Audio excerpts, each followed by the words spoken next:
Well, Nikola Vucevic is back. Is this a good thing?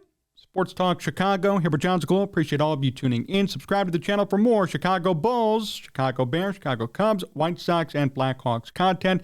Hit us up all over on social. Sports Talk Chicago. Support our great sponsor, Amish Country Farms. Link in the description. I don't know what to make of this for the Bulls. I don't know whether I want to say it's a win. I mean, it's a win in terms of contract structure and the amount of money paid. But is it a win in terms of the future? Is it a win in terms of a vision for this team moving forward? Is it a win in terms of the Bulls being a contender anytime soon? To all those questions, answer is no. The Bulls re-signed Nikola Vucevic to a 3-year, $60 million contract extension, which candidly is a great price for somebody with his production. 17.6 points per game, 11 boards, 3 assists. Played in all 82 games last year. He is solid. I love Vooch. I think he is a quality basketball player, and even at 32 years old is putting up great numbers. Not putting up the same numbers that he did in Orlando. Not putting up 20 points per game, but putting up 18 and grabbing 11 boards. Actually, believe it or not, underrated, led all of basketball in defensive rebounds this past year and had 903 total rebounds, second most for him in a career, in a season. So he's been putting up good numbers with the Bulls. We all know that. And I like Nikola Vucevic as an individual player. So the Bulls paying $20 million per year is actually a hometown discount. I saw some people say they overpaid for him. But you know what? That's kind of the going rate right now. The NBA is so crazy when it comes to money. They're even worse than baseball, football. There are guys being paid $50 to $60 million per year at the top. $20 million today was $10 million per year 10 years ago. So $20 million per year is not a horrendous amount of money to pay for somebody who's averaging 18 and 11 and who actually is one of the top rebounders in all of basketball. I know there's differing opinions on Vooch, but you can't argue with those numbers. He's one of the best rebounders in basketball. Not a lie. So before you come in with the hammer and crap on Vooch, got to look at those numbers and understand the context. I have no problem with Vooch individually. I have a problem with this core. I love Nikola Vucevic, quality player, and a decent price to pay to bring him back for 3 years. But where's this team going?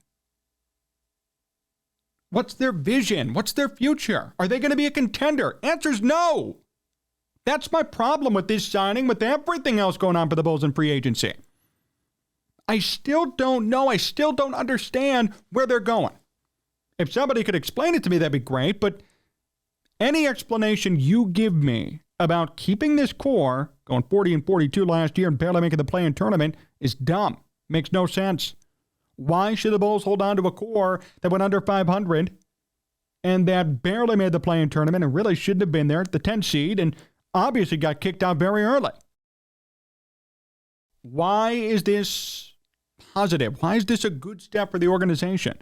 Keeping Vooch for 3 more years will not solve any of your problems, and that's the problem there too. That is an issue. Keeping Vooch for 3 more years for $20 million per year, that's nice, but then in 3 years, we're going to have the same conversation. Time for the Bulls to rebuild or no? They should be doing it now. That's the problem. They're not rebuilding today. They're going to prolong the inevitable. Probably next year go 41 and 41, get the 9 seed, win a play-in game, lose in the first round and say it's a success. And then we're going to continue to play this mediocre game till eventually somebody comes to their senses and says, you know what, we should blow it up. That is the future of the Chicago Bulls, of your Chicago Bulls. Don't like that. And I don't appreciate that sort of attitude on this team.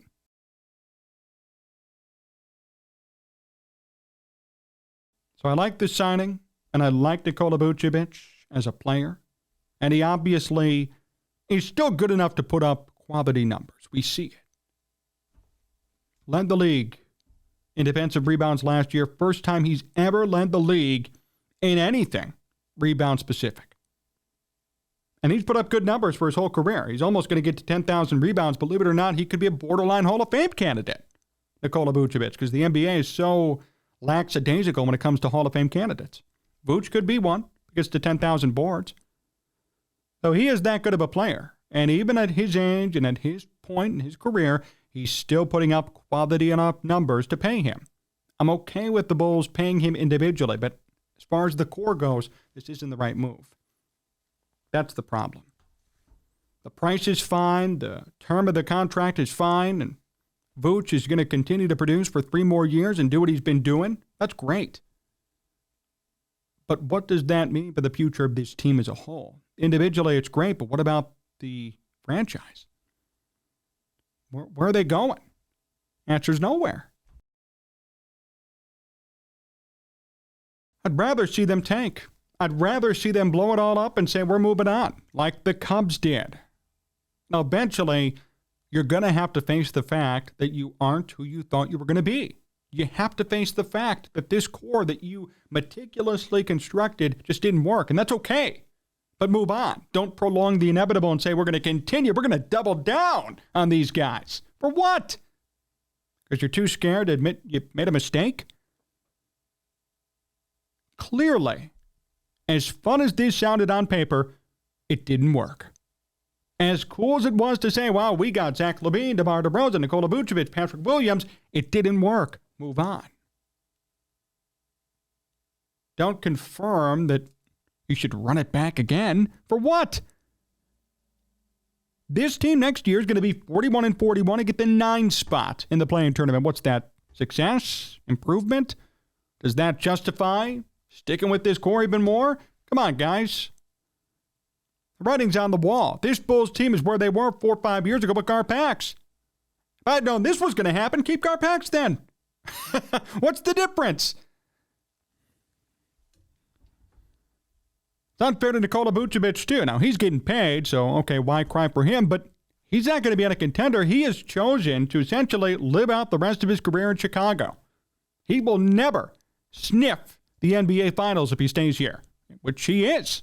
So unless maybe he thinks he could survive at 36 years old, get a 1-year deal, go to the Lakers or Golden State or Denver, maybe, he is signing away the rest of his career to mediocrity as a team.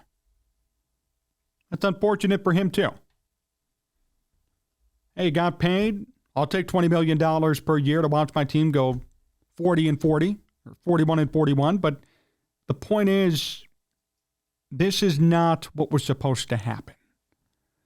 And I think if you ask Arturas Karnisovas, he'll say that. If you ask Mark Eversley, if you ask Billy Donovan, they'll all say it. This team's not supposed to be near 500. This team's not supposed to be re-signing Vooch and running it back with the same core that was obviously mediocre last year, and yet they still are. They're doubling down because they don't want to admit that they were wrong. They're doubling down instead of admitting, hey, we screwed up. We got to rebuild. We got to accumulate draft capital, draft some good players, and get back in this thing in 2 to 3 years. No, they're not going to do that. They're going to stick with this. If you appreciate playoff basketball in Chicago, you're going to keep getting it because the Bulls are going to be always 9th or 10th in the East. But if you appreciate winning, sustained success, moving past the play-in game, let alone the first round, you're going to hate this. You're going to hate this moving forward. Trust me, you will. Bulls fans don't want to see 41-41. They've lived through enough of that after Michael Jordan. The Ben Gordon and Luol Deng and Kirk Heinrich years, great teams, fun teams to watch, never made it far. The Derrick Rose years, fun teams to watch, only made it to the Eastern Conference Finals once. The Dwayne Wade, Rajon Rondo experiment made the playoffs 1 year going 500 with Hoiberg and almost knocked off the Celtics in the first round but lost. And now the Billy Donovan and Arturas Karnisovas experiment, which has netted, I guess if you want to count this past year, 2 playoff appearances, but nothing significant in the playoffs. I can tell you for sure that Bulls fans want to see more than a first-round playoff exit every year. They want to see, wow, we won a series. Wow, they won another series. Wow, they're going to the finals. They're going to win the finals. Wow. That's what they want to see. They don't want to see 40-42, 41-41, 45-37. They don't want to see it. They don't care about it. This move has told everybody, at least as of now, what the Bulls plan on doing. And that's sad for fans. Hey, Vooch still gets paid, good for him. individually great player, probably could be a Hall of Famer. Good for him. But this just proves the Bulls are going to stick with this core. And this core, to date, after 3 years, has done zero. They've done nothing. They're choosing mediocrity over future success. And that, to me, is eerily similar to Garpax. So, Bulls fans, watch out for what's to come. Thanks for watching today's show here at Sports Talk Chicago. Appreciate all of you tuning in. Big thank you to John Meadows, directing and producing, and all of you. Subscribe to the channel for more Chicago Bulls and all Chicago sports content. Follow us all over at Sports Talk Chicago. Help our sponsor too. Link in the description. Amish Country Farms. So long, everyone.